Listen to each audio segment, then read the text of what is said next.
Hello, Cleveland, and welcome back once again to another edition of the Dogland Podcast. We are on the eve of the Browns' first preseason game. They play Friday night against the Jacksonville Jaguars, but we're here to talk about some of the Browns news that has transpired over the last week since we last recorded. I am your host, Jackson McCurry, and joining me, as always, is my co-host, Anthony Jokey. Anthony, how are you, buddy? There's news to talk about. I haven't the faintest idea that stuff has gone on recently, but Yeah, there's been some news.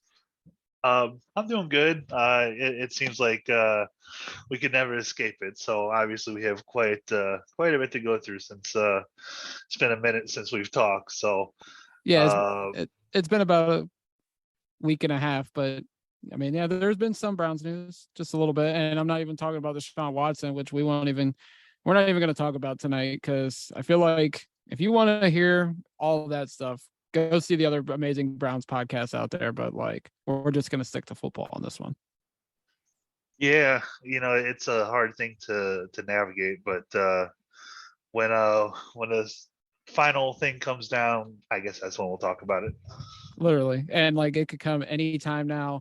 Um, it's funny. Like I literally said when they said, "Oh, Deshaun Watson's going to start," I was like waiting for that alert from Rappaport or Schefter, whoever was going to break it. That says, uh, "Peter C. Harvey has recommended the Deshaun Watson be suspended X amount of games or the 2022 season or whatever." But we're still waiting on that. It could literally come tomorrow, but before the game, we don't know. But like I said, we're going to talk about some other Browns news that we needed to catch up on. And you know, Anthony, the USFL took place over the last couple months before training camp started, and much like the XFL, the AAF, um, you know, those leagues ended, and the NFL started plucking talent from those leagues, and it just seems like these leagues are going to be somewhat of a developmental league for the NFL.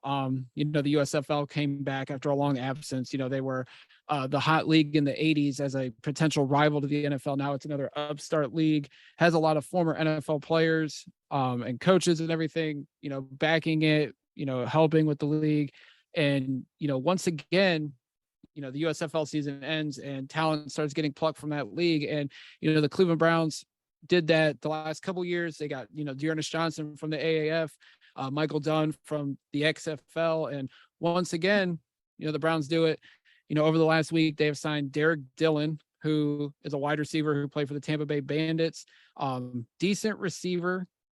And, a guy that obviously the wide receiver room is so iffy right now behind Amari Cooper, Donovan Peoples-Jones.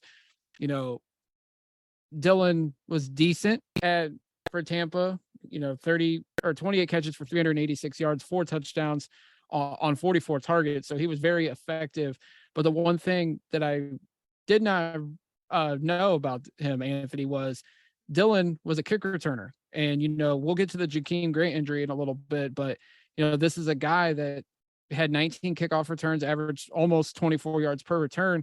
The Browns are looking for a potential return guy to replace Jakeem Grant after his injury. They may have found it in this guy that they plucked from the USFL. So, and obviously, wide receiver depth is something that this team needs. If this guy can do anything in the preseason, he might vault a one shot, maybe the final shot with the USFL into another or first opportunity with the National Football League. So this is definitely going to be something to watch over the next couple of weeks during the preseason. Yeah, they desperately need a kick returner. I know they have maybe a couple other guys that could do it, but obviously bringing somebody else in is always helpful. I'm curious to see if tomorrow night, with tonight being Thursday, if that he's doing any of that tomorrow night, maybe in the second half, if there's opportunities to maybe kick return or punt return. I don't know. I had to be completely honest. I didn't watch a single snap of the USFL this year. I know a lot of football people were excited just to have a football game to watch, over the course of the spring and summer. But you know, always bringing in competition is good, and like you mentioned, wide receiver depth They have a lot of young guys in that room, and this is another younger player, that has the potential to maybe stand out. So if he's able to contribute a little bit, that's great. We'll see, what the coaching staff has in store for him. Um, you know, starting tomorrow night in Jacksonville. Yeah, for sure. I mean, we'll get to the wide receiver room a little bit more here in a bit, but I feel like that sixth spot right now is wide open for anybody for taking. So if it's Dillon, if it's Jamarcus Bradley, if it's, some of the other guys that have brought in, Mike Hartley from Miami, that was undrafted free agent, like that, I think that spot is wide open, which we'll get to here in a little bit. But the Browns also added the USFL Defensive Player of the Year, Chris Odom, who this is his third go around in the league. He spent time with Atlanta and Green Bay back in 2017 and 18. He spent time with Washington in 2019, participated in the AAF, participated in the CFL, and then obviously with the USFL, also with Houston. But 12 sacks, 41 tackles this for in the USFL, one Defensive Player of the Year. And like when I was doing research on him, Anthony, his dad played for the Browns back in the 1980 season, was a third round pick out of college. So obviously there is bloodlines within the Browns organization as well with this guy. But we always say never have enough pass rushers. And Odom was high school teammates with Myles Garrett. So there's obviously something there. Maybe Myles vouched for him, 6'3", 262 pounds. This is another room where there's questions behind Myles Garrett and Jadeveon Clowney. They added, Chase Winovich, they added Alex Wright, they added Isaiah Thomas to the room. But who knows? I mean, if Chris Odom can, put something together that he did in the USFL and translate it to the NFL with his third opportunity in the league, and we always say you can never have enough pass rushers. If he can come in and do something, I feel like, Winovich isn't a lock. Alex Wright is. He was a third round pick of this team. But I think behind Myles, Clowney, and Alex Wright, the depth in the edge room could be wide open for an opportunity for Chris Odom.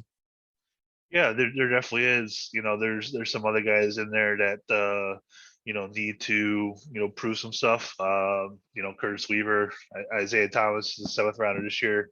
So there's guys in that pass rushing room that have a lot that they need to show, and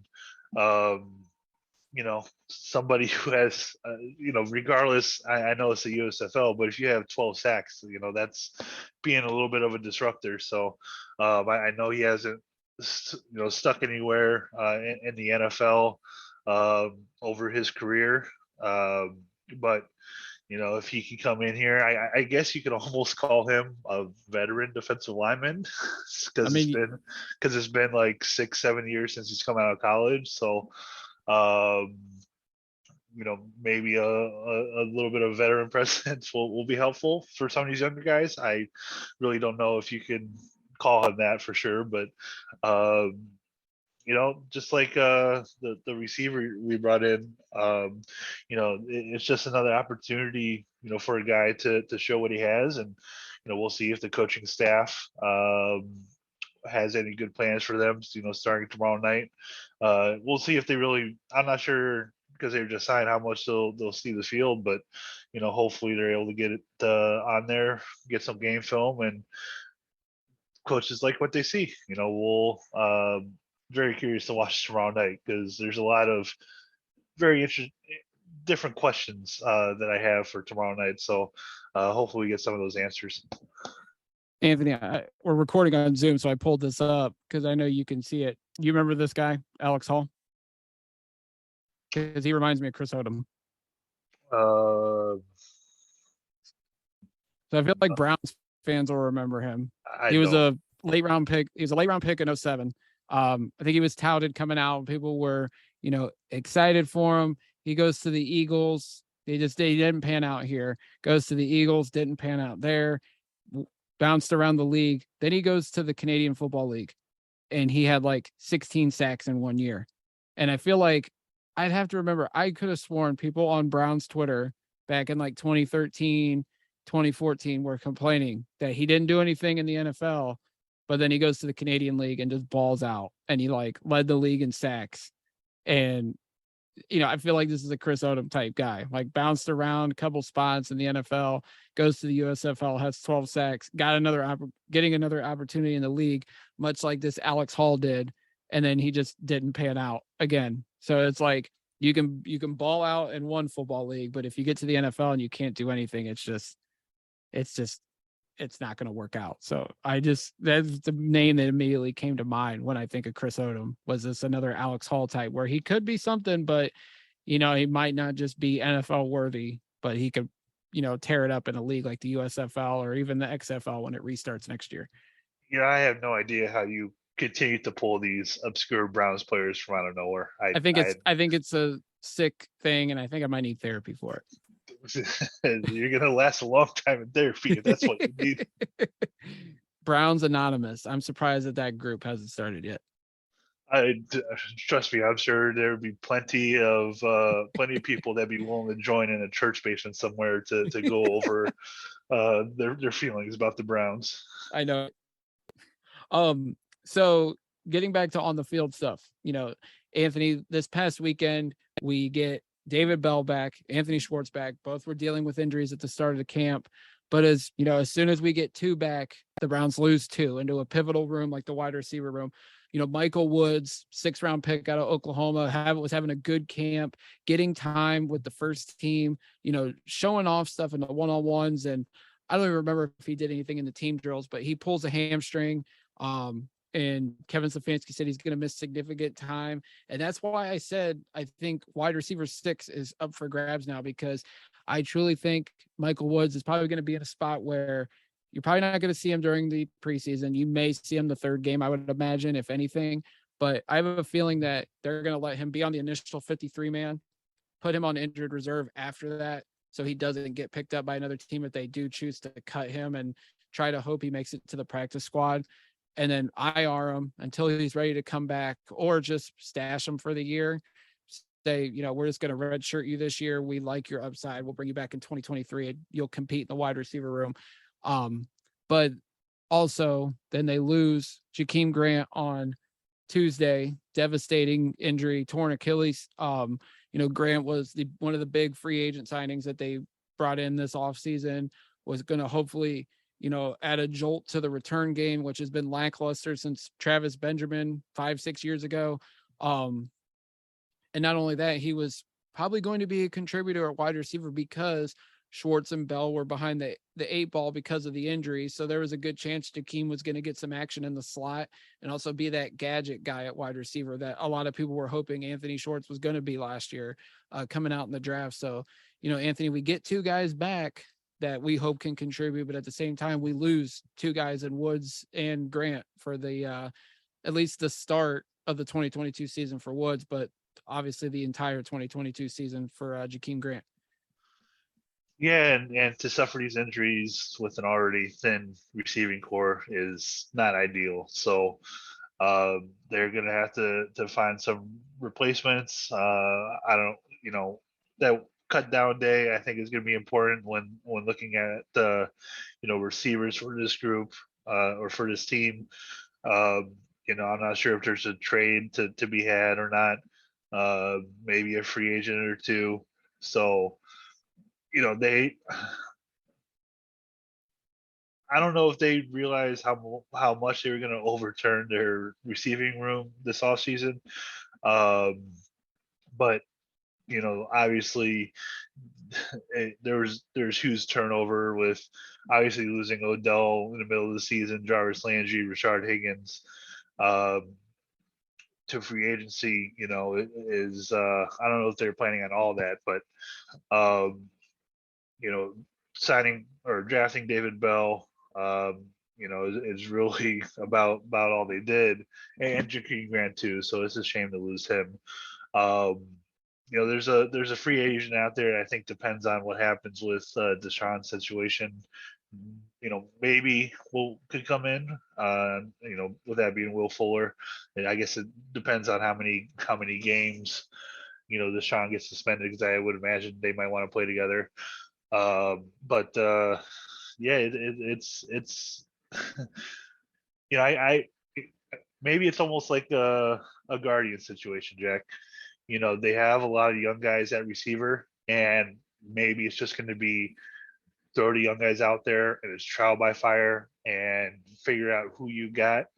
And if it works, it works. If it doesn't, then they'll reevaluate going into next year. I that might be the situation they're in this year with the receiving room because looking at the depth chart, um, I always like to use our lads, and they highlight the rookies in green, and I see 1, 2, 3, 4, 5 names in green for rookies for the Browns in terms of receivers. So, they got a lot of work to in front of them to get these guys to be able to contribute something. Yeah, I mean, my thing is with the way they address the wide receiver position because and I know somebody brought it up. We were at pick 44. We traded back obviously and ended up taking Emerson, the corner. We were going to take John Mechie, who unfortunately got diagnosed with lymphoma, so he's going to miss this entire season while he's dealing with that and hopefully kicking cancer's ass and can come back. But you look at some of the other guys behind him that were taken: George Pickens, who went to Pittsburgh, Alec Pierce that went to Indianapolis, and Sky Moore, who they're all getting rave reviews out of camp so far about how well they're performing and how they can contribute to those teams. So it just makes you wonder, if they didn't trade back, what would they have not, what could have been if they would have drafted one of those guys. Obviously if they don't move back, they don't get Perrion Winfrey, who there's big expectations for. They don't draft Cade York potentially, or they don't get the pick to draft Cade York. So obviously trading back put some key pieces on this team. I also think though that they were hoping, the suspension wasn't going to be as significant for Deshaun Watson, and that, him being an elite quarterback that he is was going to better the receiving core around him, that they could go with, obviously Amari Cooper speaks for himself, what he's done in the league so far. I think they were hoping it was going to elevate Donovan Peoples-Jones to be in that wide receiver too.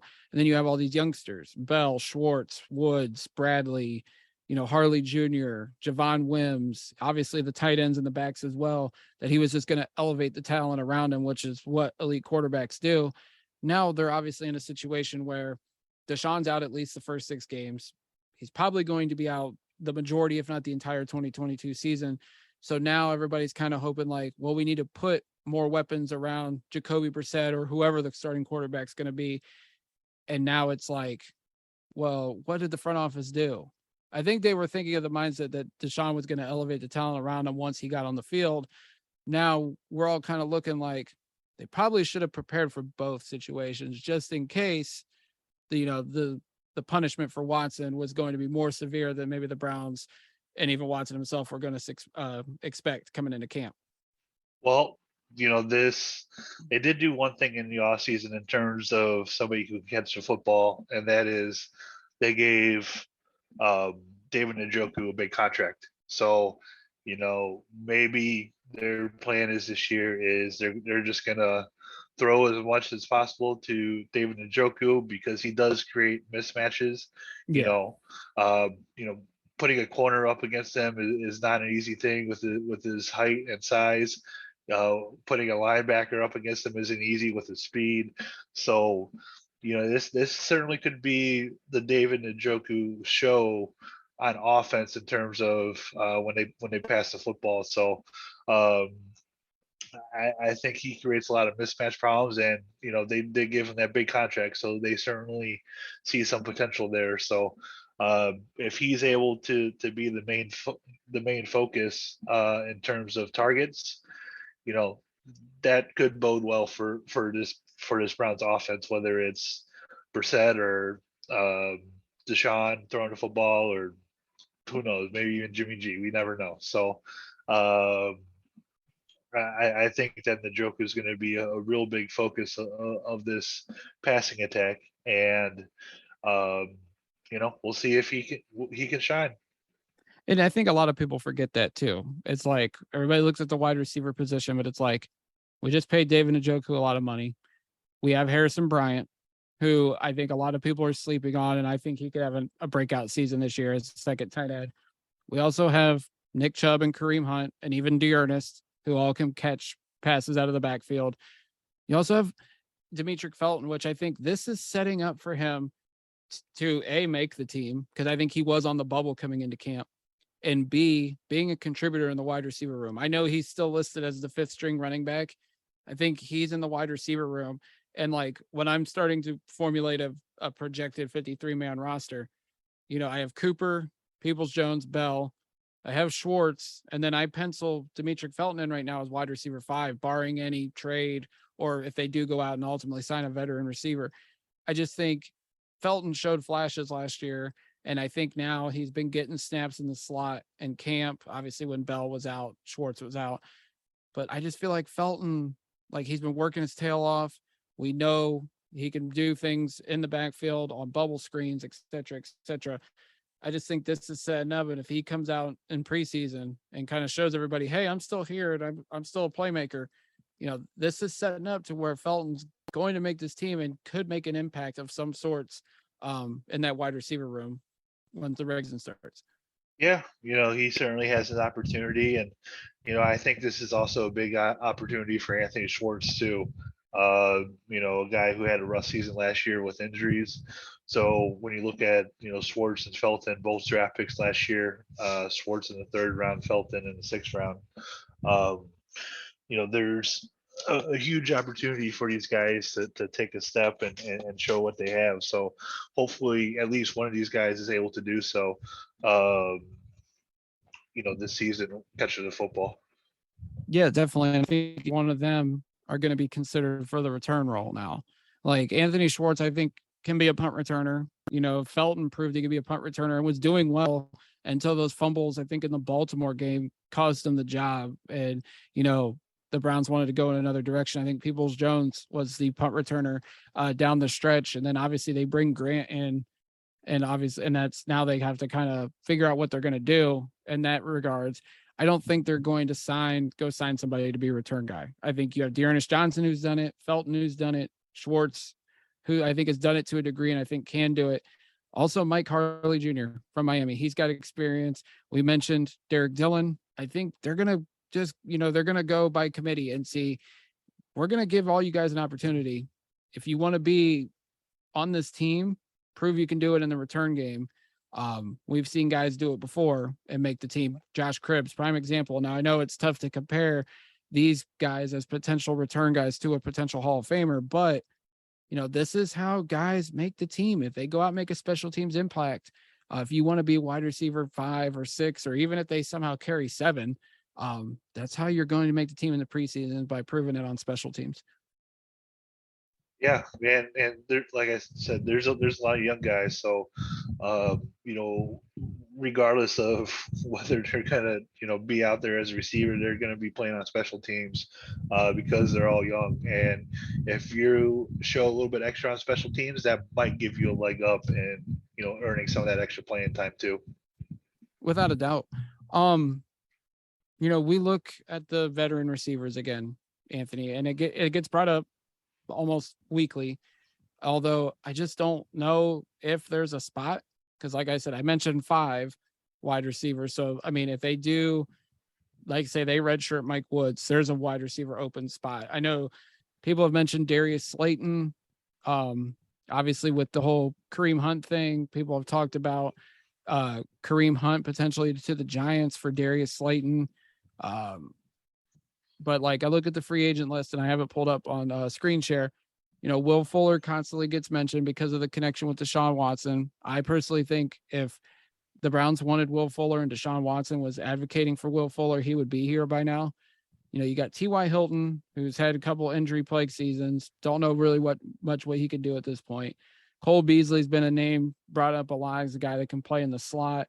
Emmanuel Sanders, who I thought had a great season last year at age 34 for the Bills.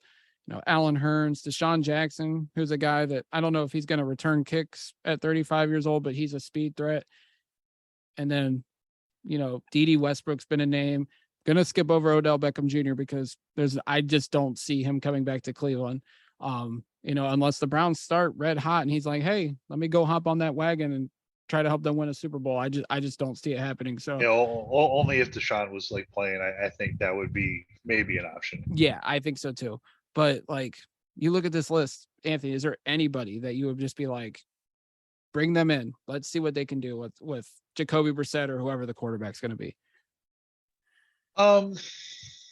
It's tough because there's a lot of older guys on that list that have been good. But I don't know if it fits, the profile, right now, especially with Deshaun being out. And I think a lot of these guys, maybe want to go somewhere to where they have a chance. And if, Deshaun's is suspended for most of the season, that's certainly going to hurt the playoff chances, for the Browns. So I guess it depends on, what truly happens at quarterback between now and the start of the season. But I might just let the young guys go, especially if Watson has like a 12-game suspension or a full season suspension. Your season's almost lost anyway. So I would just figure out what we got in the young guys and formulate a plan for next off season. And like I mentioned earlier, cut down day is going to be a thing to pay attention to. There might be a trade to be had there, or if you're able to get somebody on waivers, that could be helpful. So I think that's probably the route they should go, depending on what happens here with Deshaun over the next couple of days. This is the name I keep going back to, and I have it pulled up on the screen. Emmanuel Sanders. Like, this dude, he's 35, been in the league 12 years, but like, Anthony, you see the numbers because I got him up on the screen. Consistent.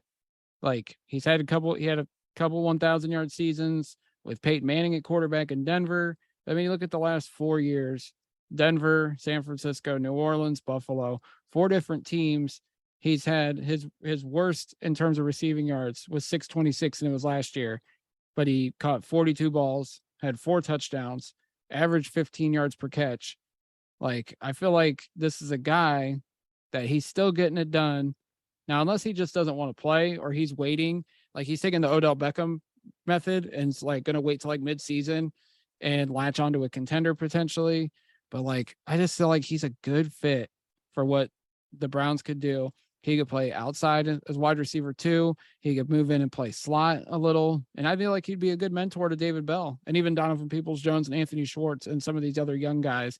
Cause I mean, he's been through it all. Like, he, worked his way up in Pittsburgh, went and played on a contender, went to 2 Super Bowls with the Denver Broncos, or at least one.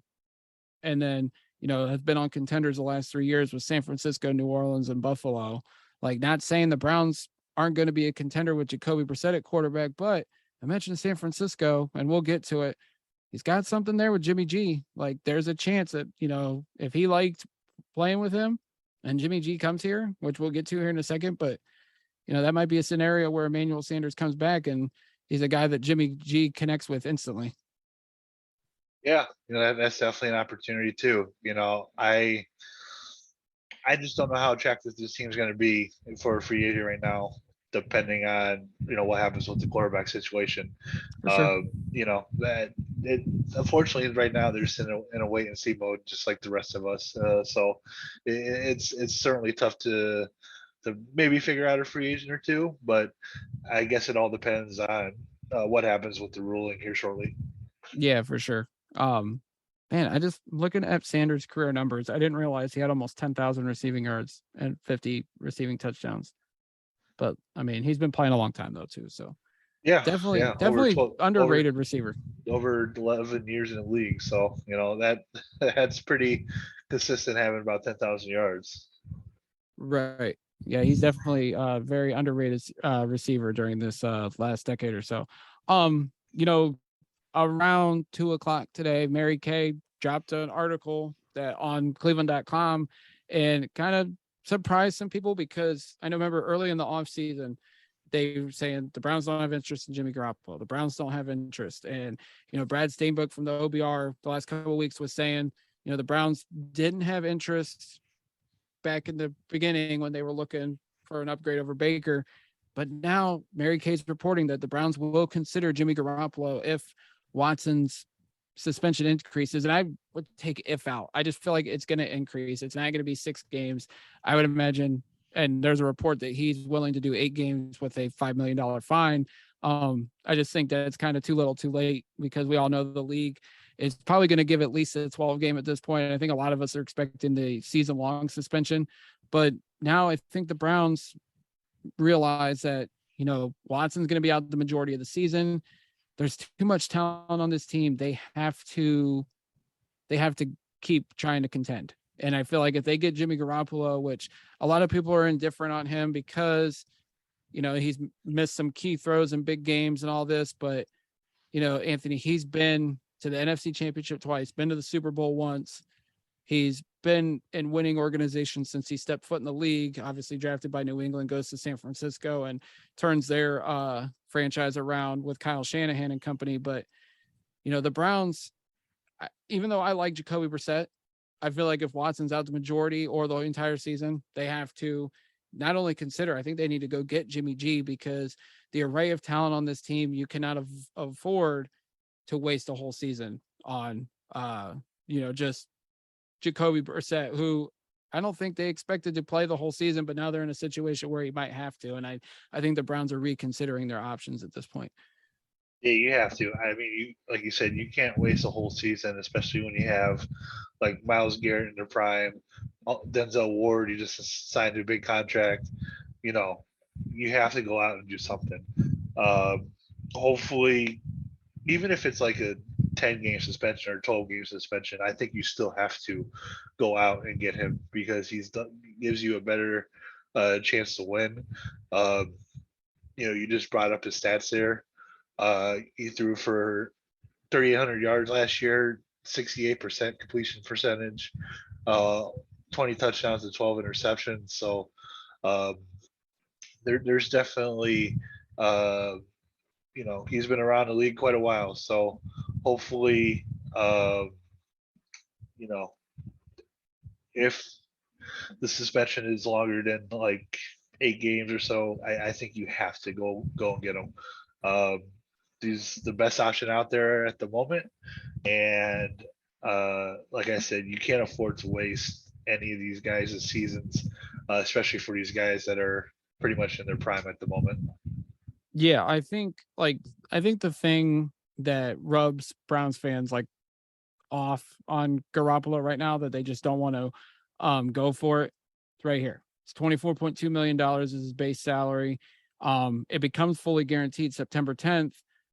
But like, I've had this discussion with Jack Duffin, and I've always thought, like, if he's going to get traded, or, he's not going to get cut, because I just don't think, I think the 49ers think they can get something for him. Mary Kay says that he can be acquired for a mid to late round pick. Baker went for a 5. So it's like, I would think a 5th round pick is like perfect for this situation. But I also think Garoppolo, who's been given permission by the 49ers to seek a trade, I wouldn't be shocked if his agent, if the Browns are having conversations, they're probably talking about signing him to a new deal, to where they lower the base salary, give him a signing bonus, make it more team friendly, because the team has 48 million in cap space. They could take it, but we all know, because unless, Watson's, it's not a full year suspension, his cap hit's going to jump significantly from 10 million this year to 55 million next year. Of course they can, restructure contracts and everything, but, taking Garoppolo at 24.2 million, I just don't think any team wants to do that. I think if you lower his contract to a more team friendly deal, to where the cap hit isn't as significant, I think it's going to make it likely that a trade can be completed between the 49ers, and if it's the Browns or whatever team that's pursuing him. And I brought this up too in our group chat. If you're able to maybe give a higher pick, maybe like a 3rd rounder instead of a 5th rounder, to help, maybe San Francisco take some of that cost in the trade. Maybe that would be helpful too, as well as reworking the deal. So, and who knows, if Jimmy G comes here, does a good job, this offseason, the Browns, could franchise him and trade him to maybe somewhere he wants or do something, just to maybe recoup some draft picks later on. It all depends on how well he performs. So there could be like a win-win situation here, or maybe you resign him to be your backup quarterback. I don't know. Depending on what he wants to do. There's always going to be a team out there looking for a starter. So I would imagine there's places he'd like to go, after the season. But, it all depends on how he's able to perform, how quickly he can get in here and learn the offense and build some chemistry with everybody. You know, Bringing in another quarterback could be tough on a locker room because they've been planning with Brissett, for most of the offseason because of the looming suspension. Obviously, at some point they'll have to transition to Deshaun, but you bring in Garoppolo. That's another thing you're throwing into the locker room. So, there's a lot of different pieces and things that this front office has to weigh in terms of, whether they decide to bring him in or not. And, I don't know about you, Jack, but I'm not waiting until the suspension comes down. I would do it like now. I would try to get it done as soon as possible. And, because we feel like it's going to be more than 6 now. So I would just do it now and get him in here so he can learn. Yeah. The whole franchise tag thing, I don't think that would happen. But if he comes in and plays well, I feel like a team's going to go sign him to be like a bridge quarterback, and you run into a situation where you can get a comp pick. So that could be another win-win scenario for the Browns potentially. But yeah, like I would hope, like if Mary Kay's reporting this, I feel like there's been discussions already, at least preliminary, to where they've talked like with the 49ers and, Garoppolo's agent, to where they have some kind of, they've opened talks, like the communication, the dialogue's there. And then I feel like, because the suspension is going to come down at any moment now, I think for Watson, like we could end this recording tonight and they can say, oh, we've made the ruling, blah, blah, blah. But I would not mess around. Like if they have a chance to get Garoppolo, like they need to get it done. Because as much as I like Brissett, I don't think the whole season's not a good option. And if there's an injury, we're running into a scenario where Josh Dobbs, because I'm not even saying, I don't think Josh Rosen's going to make this team by any means. Josh Dobbs could be our starting quarterback. And that's when it's just a complete disaster. Well, then I saw a report that they explored they explored getting Garoppolo before even the Watson trade. So there's already been maybe that communication there, with the 49ers. So hopefully they can go back to John Lynch and maybe, re-strike up those conversations and, hopefully get a deal done. I would do it now rather than waiting to figure out when the suspension is going to, or how long the suspension is going to be. So I would try to get that done within like the next day or two before the ruling comes down. Without a doubt. Like they can't wait for him to get cut or any of this that's been said. Like, oh, if he gets cut, he'll get to pick where he wants to go. Does he want to come to Cleveland though? Like Cleveland's not a free agent destination. Granted, right now, like all the quarterback positions are pretty much taken. Seattle doesn't look like, it looks like they're going with Drew Lock, aka they're going to tank. I know the Giants have been linked. Daniel Jones is obviously on his last year. They have Tyrod Taylor there. They could be a Jimmy G spot. Pittsburgh, because all their quarterbacks are trash right now in camp. So maybe they'd be in the sweepstakes for Jimmy G. That's why I just don't think if Cleveland wants them and they're not comfortable going the full season with Brissett, like they have to go make this move. Yeah, and eventually there's going to be a quarterback that goes down too. That always happens as well. I'm not sure that's going to happen in preseason, but maybe the 49ers will hold on to him until that happens. Maybe give him a better chance to win because somewhere somebody's going to go down and that'll drive the price up a little bit. But that's why if I'm the Browns, I get it done now. For sure. So Anthony, like we mentioned at the top, Friday night, first preseason game. against Jacksonville. I won't be watching it live because I'll be on a date going to the Rubber Ducks game with my girlfriend. But I don't know if you'll be watching, but like, what are you looking forward to? Who are you looking forward to seeing on the field?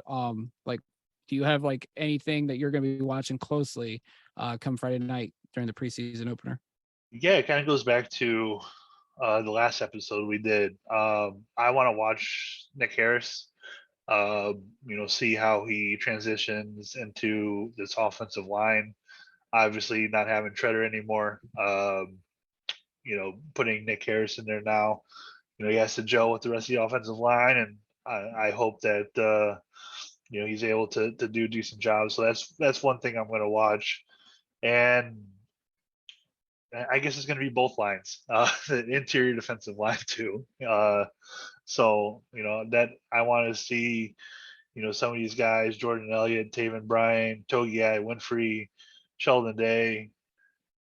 See somebody step up, because there's certainly a huge opportunity for that defensive tackle spot for one of these guys, if not two or three, to really step up and show something. So I'm going to be watching the interior of both lines tomorrow night. Yeah, those are definitely going to be something to watch. I'm going to watch the wide receiver depth. David Bell, Anthony Schwartz, Javon Wims, Mike Harley, Derek Dillon. These guys, fighting for the back half of the wide receiver room. That's going to be something to watch. I'm ready to see Cade York. Like, we've heard all the hype about him in camp so far. He's only missed, I think, 2 field goals. They said it sounds different when it comes off his foot. I'm ready to see him, in a stadium, NFL stadium, in a game situation, like him go out there, make some kicks, see how he goes under, the pressure of a crowd. Like, we know he made some big time kicks in college for LSU. Now we get to see it on the NFL stage, even though it's preseason. These kicks matter just as much as a regular season, just to see how he does under pressure in certain situations on the field. And then the rookies, I mentioned David Bell, you mentioned Perion Winfrey. Ready to see Alex Wright out there, Martin Emerson, making all these guys making their NFL debuts. So going to be interesting to see how they look, in their Browns debuts and how they perform. Obviously, I won't be watching live. I'll watch the game Saturday morning, and then we will probably be back sometime either this weekend or early next week to break down what we saw, what we liked, what we have question marks about after the preseason debut. Yeah, we'll definitely get together, sometime maybe Saturday or Sunday to talk about it. It'll be interesting to see too if Deshaun plays. I would tend to think the NFL really wants to keep him off the field, for the preseason. But if it's a suspension less than a year, he's able to play. So I'm looking forward to seeing if he's able to maybe get on the field tomorrow night. And obviously he hasn't stepped on the field since the end of the 2020 season.